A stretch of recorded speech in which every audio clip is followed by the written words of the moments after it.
This hearing is called to order. Welcome. I apologize that we were delayed somewhat in getting started, but I thank each of the three distinguished witnesses for joining us. I thank my colleague, the ranking member, for being here.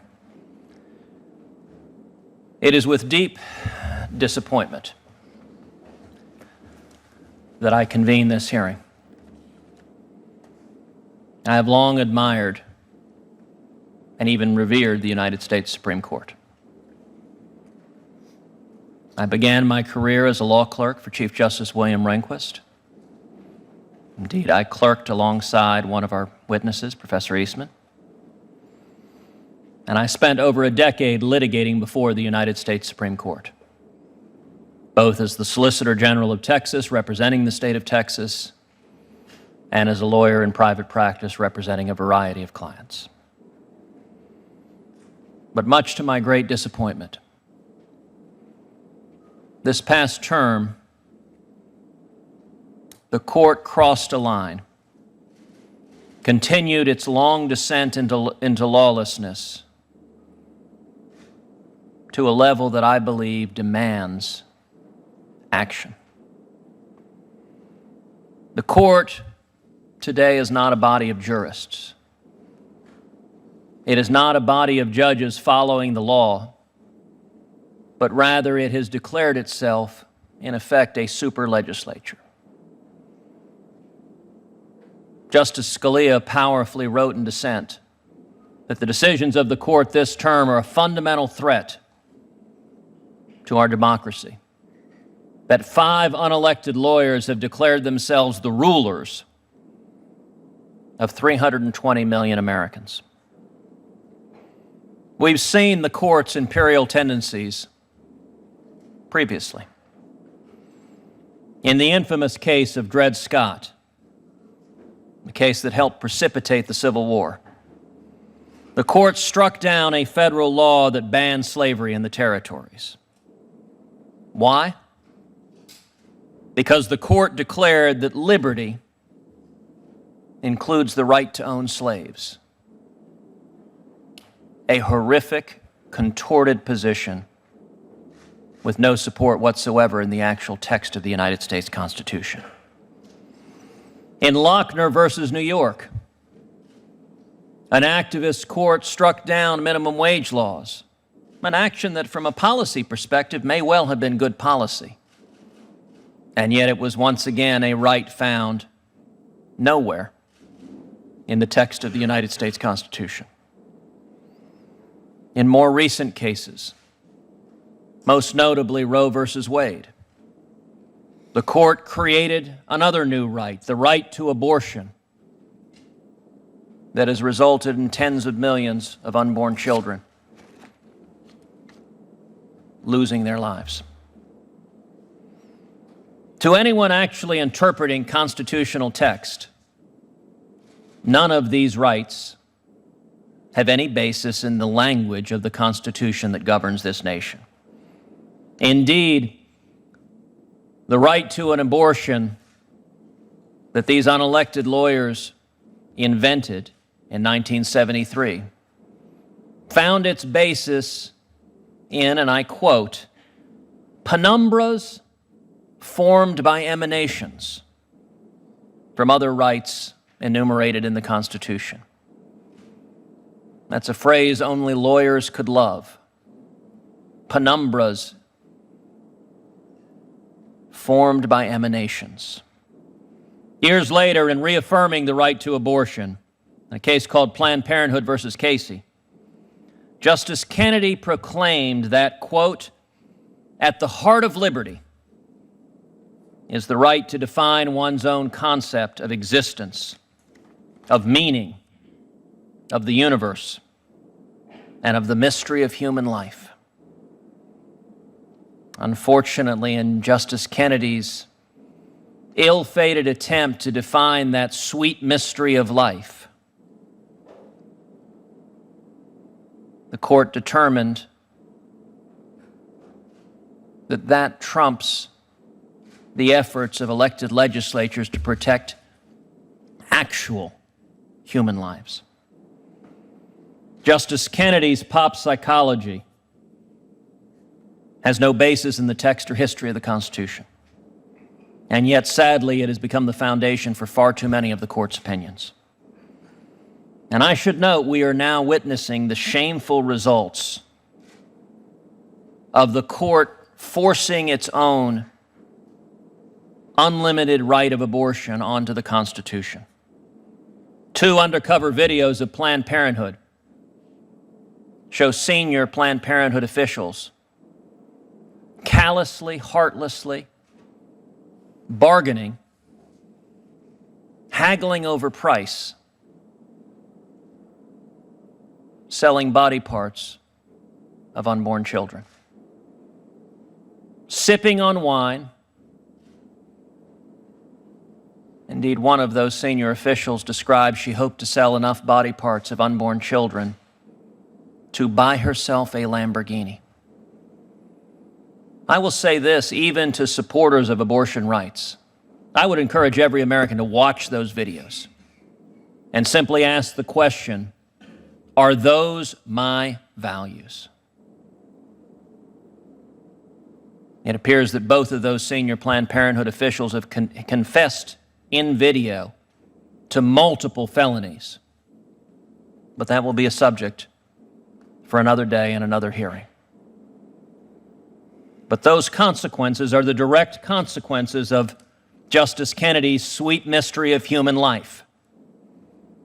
And each of these unelected lawyers should recognize the fruits of their legislating from the bench is we now have haggling and bartering, selling the body parts, the tiny body parts of unborn children. Just a few terms ago, the Supreme Court began rewriting the text of Obamacare. It took the word penalty, brought out an eraser, erased that word, and decided the word instead should be tax. It was a decision where the justices were not acting as umpires calling balls and strikes, but rather they were putting on a partisan uniform, joining the team of the Obama administration and rewriting Obamacare. And this term in King versus Burwell, those same unelected judges put on those same Obama jerseys and rewrote the statute, deciding that the phrase established by a state means established by the federal government. Now, make no mistake, this was not law. This was not judging. This was legislating. This was rewriting a statute to meet a policy outcome that 5 unelected lawyers supported.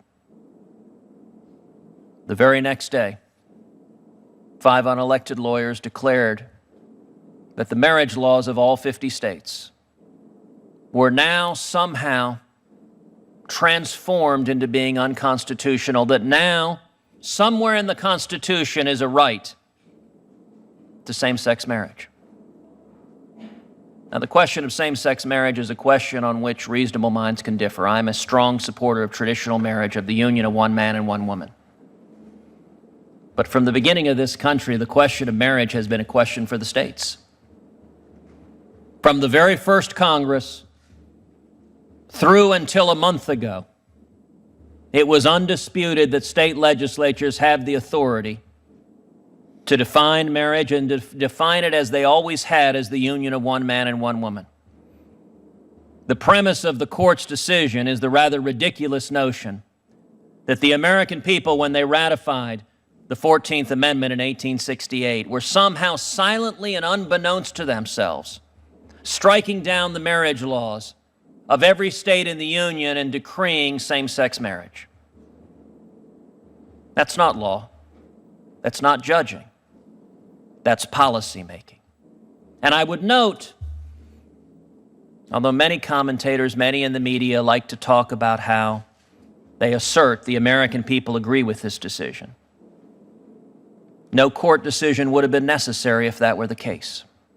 There's a reason why 40 states have passed laws and constitutional amendments protecting traditional marriage, because when the people have the opportunity to vote at the ballot box, overwhelmingly the people have voted in support of traditional marriage. Even in bright blue California, When the citizens of California voted on marriage, they voted to preserve traditional marriage. The reason we needed a lawsuit is precisely because the American people, when given the chance to vote, have not voted for this. And so 5 unelected judges said to 320 million people, your views on marriage do not matter. We will decree our views instead.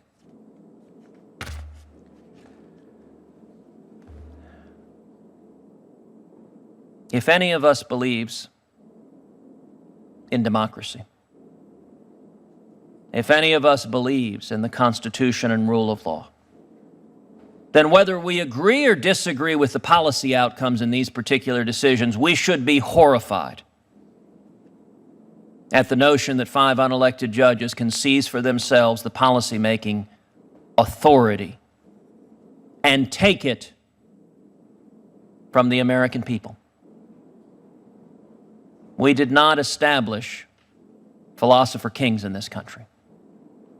We did not establish a rule by unelected elites to seize decision-making authority from the American people. Indeed, that is the very definition of tyranny. Hence this hearing, to discuss what options the American people have to rein in judicial tyranny. The framers of our Constitution were well aware of this threat. They wrote about it considerably in the Federalist Papers and elsewhere. And there appears to be growing public support for imposing real limits on the Supreme Court that is disregarding the views of the American people. In a recent Fox News poll, 72% of registered voters agreed that Supreme Court justices should only serve for a limited time. And 62% think that Americans should be able to vote justices off the Supreme Court. In light of the lawlessness and judicial tyranny, I support all of the above. I support every effort to bring power back to we the people, to restore democracy and restore the Constitution. I am open to reasonable proposals on judicial term limits, and I have publicly called for a constitutional amendment subjecting Supreme Court justices to judicial retention elections. 20 states follow this practice, and it has had some meaningful success reining in the abuse of judicial power. So long as justices on the court insist on behaving like politicians, acting like a political body and making policy decisions rather than following the law, they should not expect to be exempt from the authority of the voters who disagree with their policy decisions.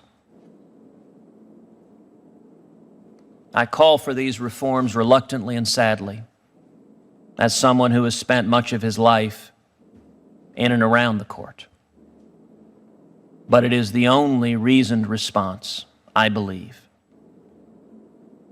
to justices that have disregarded their oaths of office and have declared that their policy views are somehow more important, somehow more enlightened, somehow more valuable than your views or my views or the views of any other American citizen who has a right to go to the ballot box and resolve the issues by the people. I now recognize my colleague, the ranking member, Senator Cruz.